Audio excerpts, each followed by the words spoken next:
Hey guys, welcome back. It's a long time coming for this conversation, so hopefully you guys enjoy it. I've been doing nerd chats for the last probably 2 years or so, but we haven't done one in quite a while. But I have a special guest today. His name is Ryan, and I'll let him introduce himself. Go ahead, Ryan. What's up? Hey guys, what's going on? My name's Ryan. You may commonly know me as totally not a hackster on Instagram. I am a cybersecurity researcher and programmer, and I am trying to inspire people in the field. Awesome, awesome. And you definitely are. I've been following you for some time on Instagram and your journey. We did some collaboration, so I appreciate you collabing. And yeah, man, you're doing big things and keep doing it. So what are you doing for like your day-to-day stuff, and what's inspiring you to do what you're doing in cybersecurity? Ah man, it's been a long journey. I can say currently I have a lot of projects in place. Some of them I can't talk about just because they are private projects, but one of the few main ones that I have going on are I'm building my own programming language towards cybersecurity, working on a few frameworks, and even collaborating with some pretty cool developers and researchers to create some new like protocol research and stuff like that out there. And as far as day to day outside of that, I do writing. So I'm currently writing blogs, and my main focus right now is quantum encryption, or otherwise known as quantum key distribution. Awesome, awesome, cool, man. So tell us a little bit about that's a little bit about your day-to-day, your fun stuff that's going on. What do you enjoy doing outside of cyber? Like outside of cyber, what do you enjoy doing? Yeah, a lot of people kind of dislike this topic, but my day to day outside of that, as like a fun thing, it still kind of involves cybersecurity. I mean, I do sports and stuff like that, but my main focus really does go towards game hacking because that is where my origins go into. So on like say on the weekends or something, I spend my time writing game sheets and just work with that because I don't really have a field outside of tech that I enjoy primarily. No, yeah, totally, totally. So that's cool. You like sports, you like hacking games. That's fun. So yeah, anything else that you want to, talk about? What do you want to talk about? Pick a topic and let's shoot. Yeah, sure. So one thing that I've been getting on my Instagram is a lot, or a lot, and in servers too, is the young starting in cybersecurity. Mhm. In the rank in, I guess, young skilled people, I guess you can say. And one thing I do always get is how did I start in cybersecurity? And that's kind of a Mhm. good road, I think, to go down. Okay, cool. So, you don't have to tell your age or whatever on the internet, but how did you get into cyber at such a young age, and what would you like advise someone at your age or maybe younger to get into the field? Yeah, all right. So my main beginnings, and this is why I still do it, my main beginning came from game cheating. About sixth grade, I got a buddy that could pull me in and rope me into like selling all these game cheats and stuff. And eventually it turned into this like development kind of thing where I would help people develop game cheats and then they would sell them off and I'd make money that way. And it kind of pushed me in a direction to go towards development and also look into reverse engineering and cybersecurity and other aspects of the tech world. And that was a bigger one of the biggest things that got me into it. Of course, I had other things like smaller interests, just like to explore the realm of how computers work, how to break them, and then how to build them and stuff like that. But yeah, that is one of the main things that got me into it. Cool. So what would Um, be your advice? Like that's how you got into it. So now I'm a youngster. I want to be like Ryan. What is your advice to me? How can I start? I'm not a gamer. And this is the God honest truth, right? I don't play video games. I never played a video game. So, but I'm interested in, like you said, reverse engineering, understanding how offensive security works, or even defensive security, or whatever kind of security. What would you advise me as a sixth grader, or maybe not sixth grader, but like a young kid, maybe in starting college? Yeah, well, there's a lot of different roads, and it mostly depends on where you're going and stuff like that. But for me, like currently I'm 16 years old and I actually really started kicking off when I was 15. And one thing that I learned was that as much as I hate to say it, I have a deep love for the cybersecurity community. But one of my biggest things right now is a lot of people, especially older guys in the community and stuff like that, try to discourage younger kids from getting into cybersecurity because they don't think that they're old enough or have enough life experience, for an example, to get into cybersecurity. But the thing is really is that it is mostly all revolved around your mind and how you can explore different things. There's so many different avenues and so many different aspects just in cybersecurity alone, while also going into computer science. And that kind of roundabout way of that like toxicity of people trying to push you away is always going to be here. But if you are trying to get into it, that's one way to look at it, is a form of motivation to get yourself started and to not be discouraged by other people, but also learn to study. You have the time as a younger kid to actually take the time out of your day and study for hours on end, even if you do have school.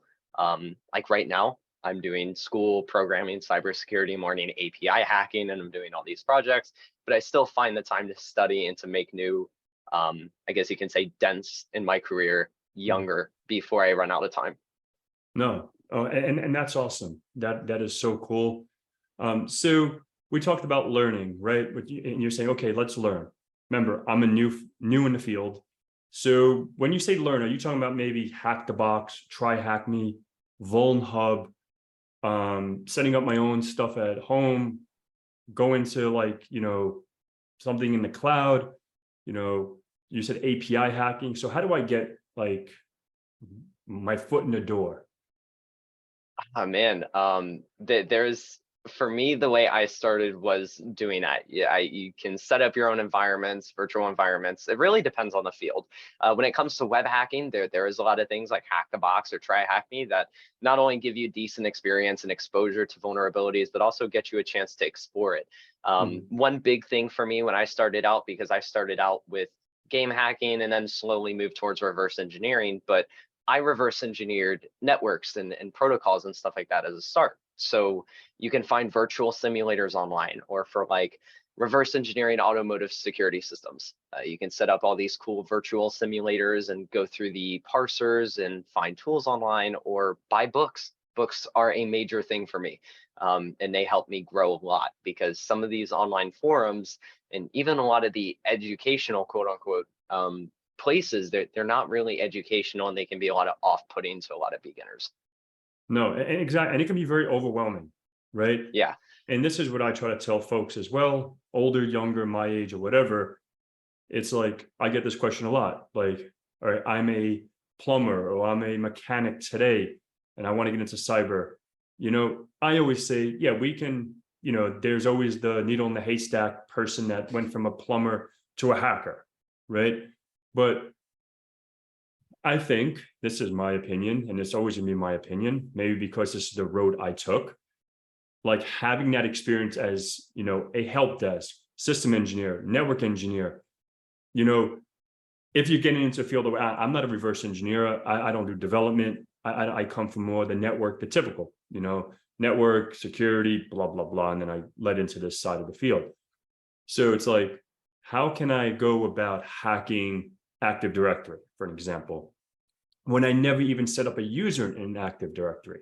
I don't even know what a ADSI edit is. I don't even know what a GPP is, a GPO, whatever. And that's group policy preference and group policy objects and whatever, like a domain controller or what a DNS, really know what DNS is, not just, okay, an IP to a name, like actually all the records, that actually go into DNS. Because now if I do DNS zone transfer, how can I use that?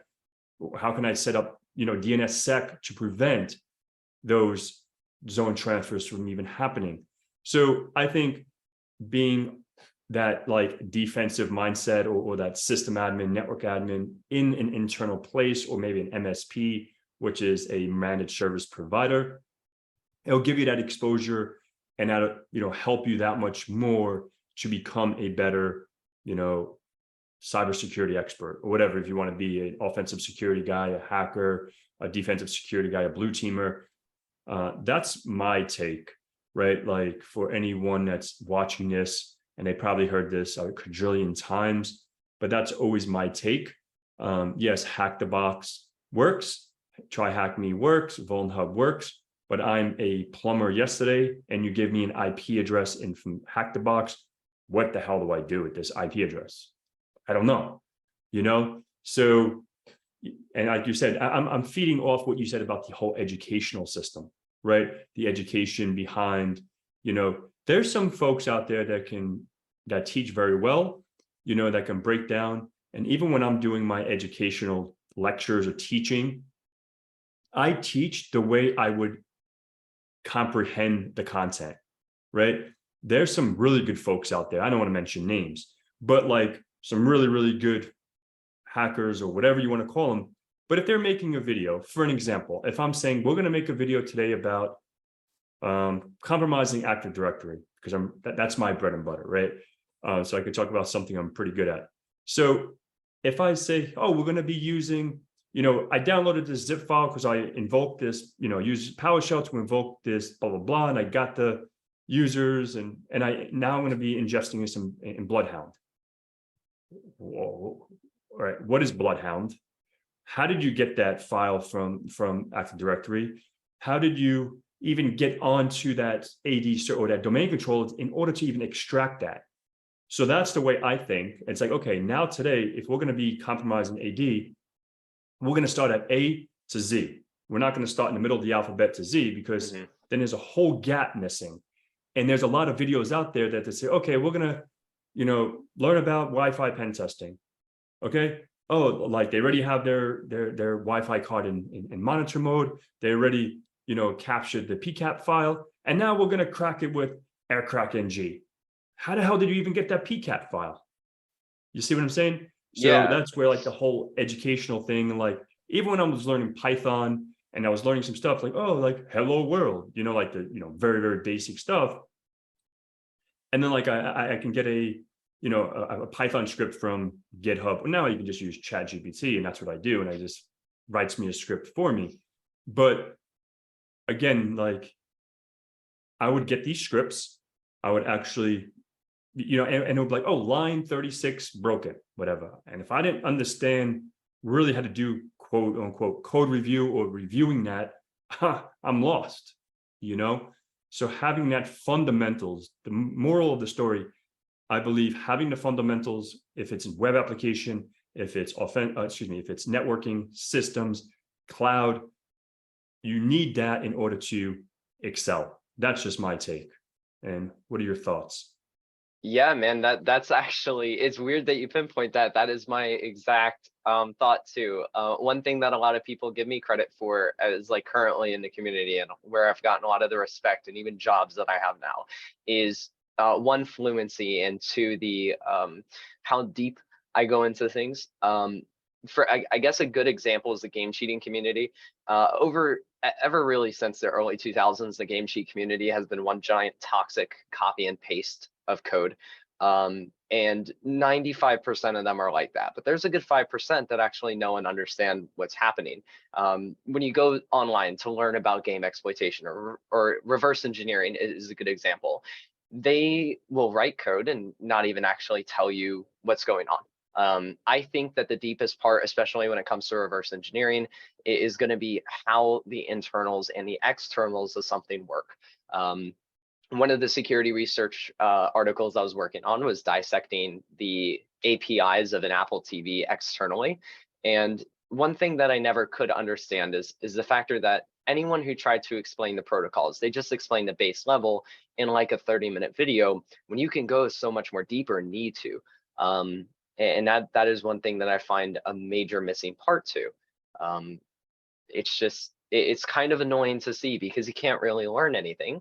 And I hate seeing beginners that go into things and then just come out knowing or thinking they know a lot, but really knowing the bare minimum basics to it. And I've always been one to want to dissect something, but not learn how to do it or like how to exploit something, but also learn how the exploit works and how different parts of the shell code or whatever you're doing in that exploit actually work. I think that is a great fundamental place to put yourself in, and also learning different methods. Going back on the fluency, that top thing has helped me a lot, is understanding different topics and not just trying to study or go extreme into one topic. Some people want to study networking and just study networking and just networking only and never touch base with anything else. But networking has its own fundamentals that also include cybersecurity or development processes, or something that is along the lines that you will need to go into other fields too. So having fluency in terms of what you're exploring and what you're doing is very important as well, and definitely helped me along the road. Awesome. Yeah. And definitely, and to feed off what you said about the networking, understanding the OSI model, this TCP/IP stack, because if you're a developer, you're still putting this code in a server. How does that server traverse data? How is it connecting to a backend database? Ports, services, all this stuff, right? Interconnects. So it's like, we need those fundamentals. Like, do not Yeah. skip fundamentals, guys. Like, if that's something, if this is a field that you're really serious about, you can watch a million videos that say, you don't need help desk, you don't need those entry levels, you can bypass that. I don't know. I don't agree. This is me. Like, some people may agree, but everyone's open to their own opinion, Yeah. right? Yeah. We all have our own opinion, and that's fine. I'm telling you what worked for me. He's telling you what worked for him. The next bloke is telling you what worked for them, right? So you have Yeah. to find out what works for you, and it's just like working out, right? I have friends that work out really, really hard, and they're still chubby guys, right? I don't work out very hard, and I get abs in a week, right? So it's just like, that's just my body type, like, this is just the way the cookie crumbles, so it's all about, what you intake and what you take with the information, and whatever, if it's a physical study, like a book, you said, a video you're intaking, however you try to like ingest the information that you want to learn, whatever floats your boat, do it the way what works for you. You know what I mean? It's good to take advice from other folks, like, hey, like, this is how we did it, but remember, just do it, do whatever works for you. Yeah. That is completely understandable. And to the point of actually choosing your path, some people think that there is just one road path that they have to choose off of other people's opinions and stuff. But actually, I was studied and told completely differently. One of the guys that I knew, oddly enough, I will just say this for context. One of the very first programming languages I learned fully was Fortran 95, because it was very, very good with the mathematics, and what I was doing at the time was just really good. Mhm. And when I mean fully learned, I mean I could actually grasp concepts and stuff like that. Now, one of my mentors, he wrote in Fortran 95, and that's what he was teaching me and stuff. And one of the prime things that he taught me as a lesson was that you don't really need to always choose a static path. You can take pieces and different parts of other people's advice and even other people's road path and apply it to your own, and basically customize and create your own path, but modify it along the way depending on where you're going, because where you are going in a job space will also change from time to time. Some people start out as forensics, and then other people move up to offensive and red team type of cybersecurity fields and other things Mhm. like that. So it definitely will change, but also learning that you don't have to choose a static path will help you a lot. Yeah, no, most definitely. That's definitely it's definitely good advice. So, starting your journey right now, development, exploitation, API, et cetera, what is your end goal? Like, what is it that you want to do? Like, yeah, what is it that you want to do next 5 years? What do like, I want to be this, or, what is your goals? It's kind of it's all over the place right now. That's for sure. My end goal, as I've always had a heart for it, is educating people. I always Mm, felt that not only within physical school and other parts of not just outside to cybersecurity even, there's a lot of lack in education, and that's because a lot of the content is old, and the methods are old, and no one wants to update anything because it's too much work. As I do now, I want to continue to educate, but also make a living out of it. Not really become a professor, but as I'm working on now is a few base projects and stuff like that to better cybersecurity education, and really start to mentor people and even teach other people about different topics and things that they can explore. Or writing too. That's one thing I do as a living right now. I get paid to write by a few companies. So yeah, it's kind of all over the place, but my main focus would be education. That's for sure. Cool. That's awesome. And that's definitely something that I value. That's the reason why I started making YouTube. That's why I teach at night. This is why I give back to the community like I do. So I want to move into like maybe certifications. I know you're still young. Do you have any certifications at the moment? Sadly, no. I've Okay, been wanting to take a few, and I've been talking to a few people about them, but because of what I'm doing, I can't really spare the time or the funding to do it. fair enough. I've gotten a few offers to take it for free, and some of the certifications, at least by the company, that the few companies that have offered me them, mainly companies I work for. Even if they wanted to sponsor it, I don't see the point right now in maintaining a certification. Um, just because of my age, I'm not going to be getting a full-time job until 18 roughly. And I think by then that time I should start getting certifications. But mainly it's just, yeah, I really don't have any at all. I've done, a few quizzes, but it's like official certifications like CCNA, I do not have. Gotcha. Yeah, and I was gonna say, like, if there was a certification, right? If there was something that, and we'll focus on cyber, right? If there's a certification that you can take today, what would it be and why? It would definitely be OSED, or the Offensive Security Exploit Development Certification. There really isn't a prime reason other than the fact that I think I could just execute it pretty well. Just, I guess, having confidence in my skill, but also because exploit development is a prime interest right now. I've worked with so many different things in that side of field, and plus it matches two of my favorite fields, both development and cybersecurity at the same time. And I think it is a good certification for people that want to start in other fields like exploit development. Awesome, awesome. And that's definitely something that's totally different than what I've done, what I do. That's never been on my list, and I don't think it'll ever be on my list. But that's definitely something good to know. And I like to bring on folks that have different interests, right? Not always, oh, I want to be a hacker and I want to put an anonymous mask on and just and just like hack the world, right? We want to actually like entertain, or excuse me, educate like folks that there's multiple fields in cyber. Like you said, I did do forensics, I did do forensics for multiple years. I don't really talk about that side of my career, but I really enjoyed going to court. I enjoyed going to, prove to people and using these litigations and using pieces of evidence that I was able to find in memory when you think Ryan deleted it and deleted it out of his recycling bin. But when you actually look in the voluntary memory and we can extract data, it's super wicked. Like you don't really think about that on a daily basis when you're just using your computer, going on Instagram, going on Facebook, going on YouTube, creating your resume, deleting your resume, whatever. But it's like when you think about like the hardcore criminals or like a disgruntled employee that's trying to steal all the stuff, and now, they think or obviously you should have like DLP, something like that, to block any ways that data gets out of your network, and DLP is data loss prevention.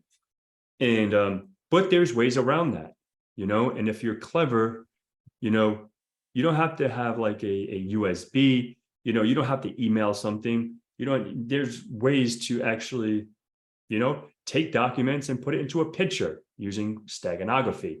There's ways to hide data, but if I want to get that data, I'm going to get that data.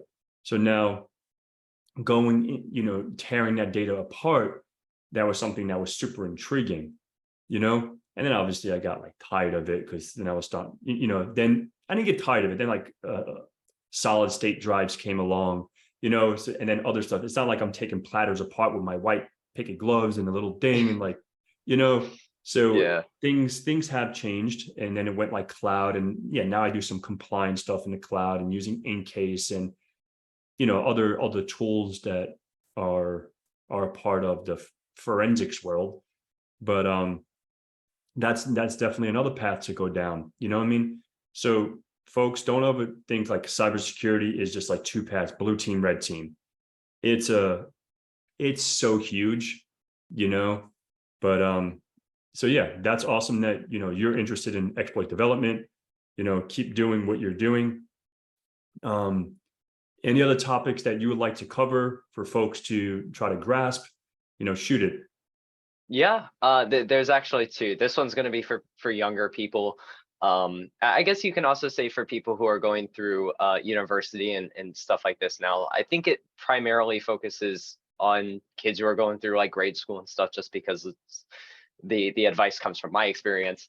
But right now, I really hate to say this, but it is a very strong opinion. School is, at least for people who are in cybersecurity and technology, school is probably about one of the most stressful and in a way useless things that a kid can overstress about. One prime thing that I get talked about a lot is the oh, I got school, I got to focus all on school because it's going to match my career. Or for example, I was told when I was younger that this job is going to make you, getting this interview at like a trashy 9 to 5 kind of job is going to really make you, and you have to go through school to do it. Mm-hmm. But I've found that recently it's become a bit trashy. There's a few things in school that can help you. One of that main thing is actually going to be mathematics, just because math is used everywhere in technology, even some places like hacking. It can be used, like game hacking is a perfect example. But that's one thing that I see a lot of people struggle with. And I hate to say it, but I would rather see younger kids, especially people like my age, who actually put their focus towards educating themselves about their career than focusing on something as useless as school is for a lot of people, especially in here in the US, at least for those who aren't in the US. The school system here is very old, it's outdated, it's filtered with information that doesn't really put you in a loop. And that kind of actually ties into one of the conversations I had before about older people who come in here and they try to push you out. A lot of the other, I guess, areas I've been in and the people I've talked to, especially older people in the industry who are like 50 or 60 years old, who have been here for 30 years, they give out a lot of condescending remarks oftentimes to tell you to like go back to being a kid or go back to doing this and that. And a lot of the remarks I got that were more caused a lot of arguments was going back to school. I don't think that kids should focus primarily on school. I think it is a very good thing to get through, as it is a process here in the US that you have to go through in other countries. But I don't think that really overstressing about something that's not going to help you in your career field is something that you need to be focusing on.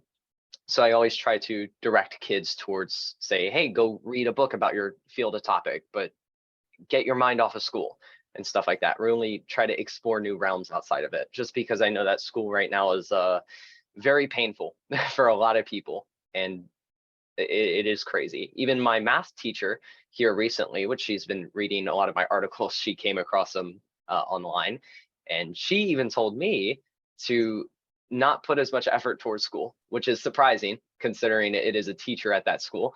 But it is really enlightening to hear that teachers even want to see you progress, and coming from them personally, they can see how bad that system is, and that it's not going to be doing something for someone who actually has a set career for them. Mm-hmm. Cool. And that's the first one. What's the second one?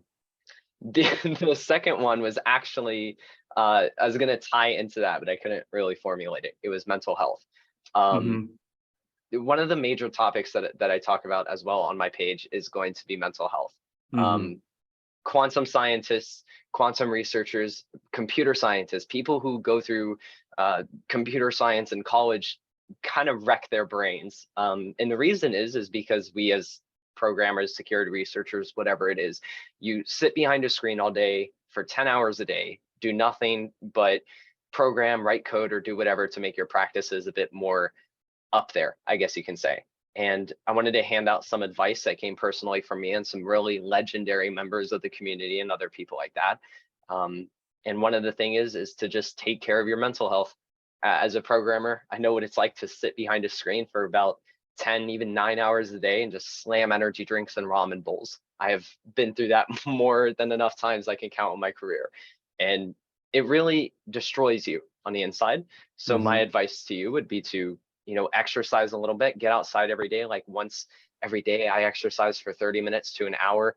And I read books and exercise my mind away from the screen. That's also a great reason my books are good. And I also try to stay away from social media. Right now, there's a lot of condescending and negative stuff on social media. And a lot of these motivational pages that go on to talk about, oh, you need to be working and slaving yourself behind a computer, or going out and just working and doing all this stuff at like 13 years old is just very, very dangerous for a lot of people.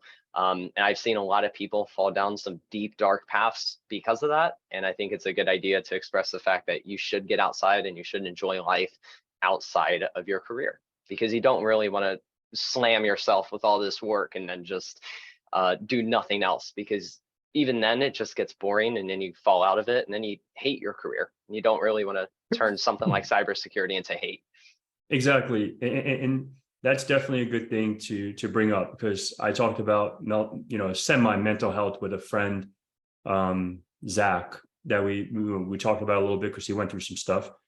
And it's definitely something to bring up, like, don't ever think that, this is life. Like you have, like Bryce said, like you have to go out. You have to, this is what I do.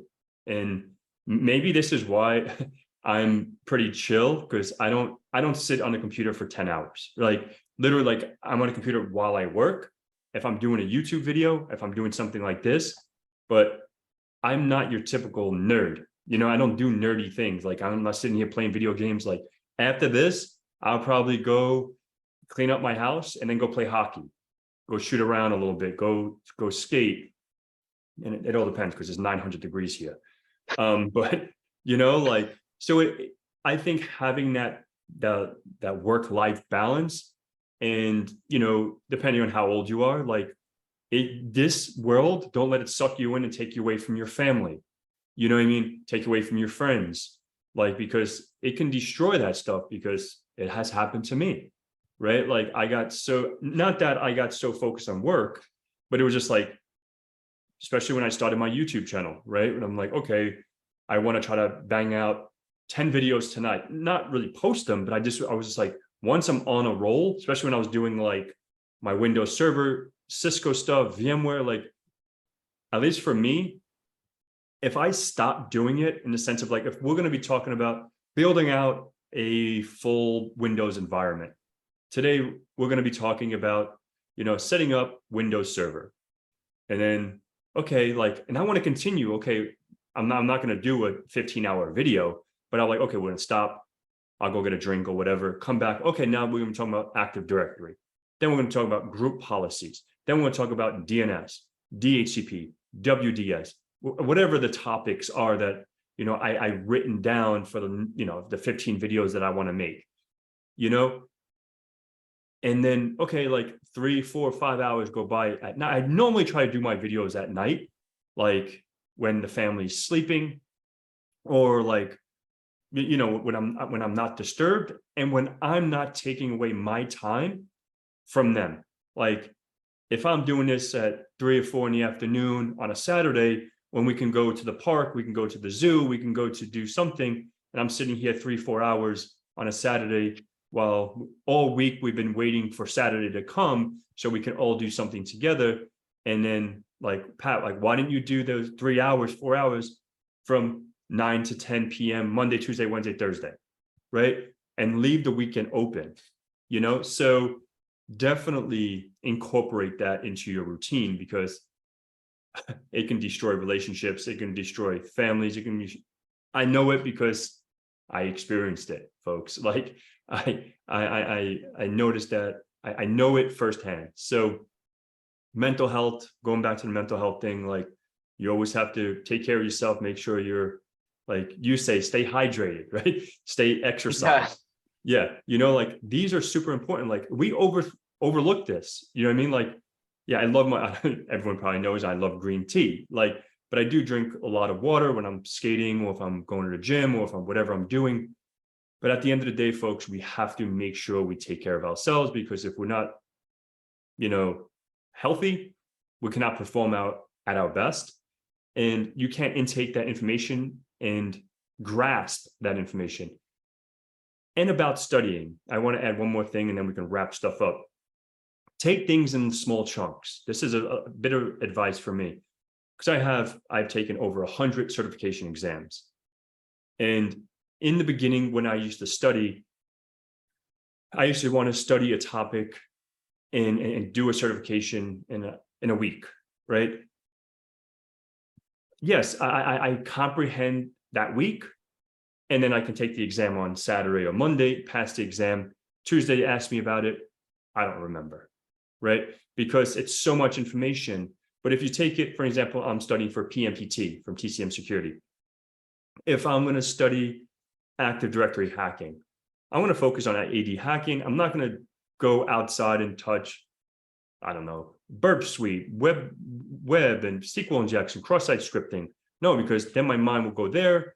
I have ADD. Like if I'm studying this, if I'm over here, I need to focus on this, or else I'll forget about how to use Bloodhound or because I need to make sure I'm taking that in small chunks. And if we don't do that, it's going to be so hard at least for me. I'm going to speak on me. Like it's so hard for me to hold on to that information, and because the brain only has so much capacity to remember. And taking notes, obviously, that helps. But that's my study tip. That's my rants. Yeah, that is actually pretty agreeable, and that's something that helped me a lot. Sometimes you got to take a break. I personally, I'm a machine. I will sit down behind a computer for 2 hours and write a bunch of code or study a bunch of stuff, but sometimes it gets overwhelming, and that's when you need to step away and take that break, and that's where breaks become very apparent. For someone like me who's always writing code or working on a giant project like a programming language, which is one of the bigger projects I have going on right now, it is very consuming. And as my project has right now, it has consumed my life. But because of that, there's been a lot of negative results of that. Unhealthy diets. I've kind of been slamming energy drinks for the last 3-4 weeks. So getting out of that habit of like, what's it called, going outside and getting rid of that habit is something that helps. Or starting a new diet, waking up at a specific time, or organizing your schedule. A lot of people are the first ones to be like, oh, you got to have this amazing schedule, but you don't. And sometimes some people can't go to the extreme lengths of setting themselves those schedules. Sometimes you get an easier way into it, or easier way out of a bad habit, and an easier way into a good one. Because setting yourself to extreme standards will kill you, literally, as it has a lot of people. Yeah, totally. Awesome, Ryan. So I just want to ask one more thing, two more things. What is your why? Sorry, can you elaborate on that? My why? Yeah, like why do you do what you do? Like what is like your why, in the sense of like, okay, my why, right? Like to inspire folks, to lift people up, to make sure like, people can get education for free. People can get the exposure or the path to do something with their life. They can come to me and just, spill, convey whatever they want to talk about. And I can say, this is a path that I think would be suitable for you. This is my why I exist, like for your existence. What do you think your why is? Oh man, mine was actually self-inflicted. When I started out in cybersecurity and I was towards game cheats, I realized that, and I've mentioned this on a few episodes and other things before. But I realized that the people that I was working for were taking projects that you could find on GitHub or like open source code of game cheese, copy and pasting it and reselling it. All they did was make it look pretty and nice, and then they just threw it in their project with no thing and just kind of went towards it. From that point on, because of a specific event that caused me to break away from that chain, I saw that there was a lot of people in the community that did the same thing, cybersecurity and programming. Everything was just pasted or copied or something like that.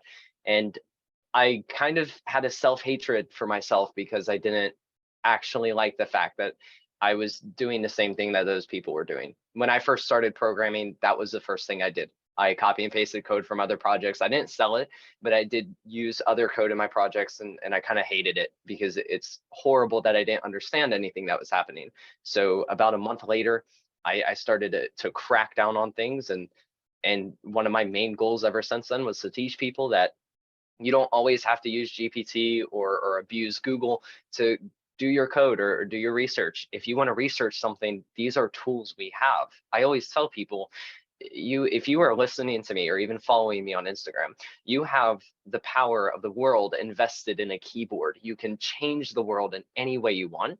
And that first step to doing that is proper research. And if you use Google or you use actually a great resource like ChatGPT and you use it correctly to conduct research, you can become so much more of a better, not only security researcher or programmer, but also a better person in terms of how you interpret things and how you work with skill or different programs. And that is one of my main whys, is really just because of the constant repeats of projects or code I see in the community, or even abuse of like reselling code and stuff like that. All of that comes from my background. And I want to teach people to do better than I was and learn from the mistakes that I and hundreds of other people I know and still talk to today have done that ended horribly. Awesome. Awesome. I really appreciate that. So Yeah. any, this is the last question. This, I said two more, that one. And any last words of wisdom, like for folks out there, any last words, and then that's it. We can wrap up. Oh man, I really don't have any in terms of like advice or results. I don't. But I guess I could put it on an ending note and say that you guys should continue to be yourself. One of the biggest things I learned was to take pride in even the flaws that you have in this field.